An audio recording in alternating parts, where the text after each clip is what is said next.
Hi, this is Anita from Liva Designers. இவ்வளோ நாள் mom and daughter combo இருக்கும். இந்த தடவை கொஞ்சம் வித்தியாசமா மாம், டாட் அண்ட் சன்ஸ் காம்போ பார்க்கலாம்.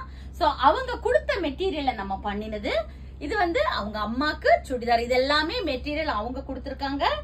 சோ ஃப்ரண்ட்ல இப்படி ஜிப்பு வச்சு வேணும்னு கேட்டிருந்தாங்க. இது ஸ்ட்ரெயிட் பேண்ட். இது அவங்க அம்மாக்கு. அடுத்து பாத்தீங்கன்னா குட்டி பையனுக்கு அழகா இந்த மாதிரி ஒரு ஜிப்பா, அது 2 எண்ணம் பண்ணிருக்கோம். அழகான இந்த மாதிரி ஒரு ஜிப்பா. அதை விட கொஞ்சம் பெரிய பையனுக்கு இப்படி ஒரு ஜிப்பா. நெக்ஸ்ட் அவங்க அப்பாக்கு ஷர்ட் காலர் வச்சு ஒரு ஜிப்பா. இதெல்லாமே ஒரு son and dad and sons combo இல்லையா? இந்த மாதிரி வரும். இந்த மாதிரி காம்போ ட்ரெஸ் ஏதாவது உங்களுக்கு பண்ணணும்னா நீங்க எனக்கு வாட்ஸ்அப்ல மெசேஜ் பண்ணலாம். 9443683122. Thank you.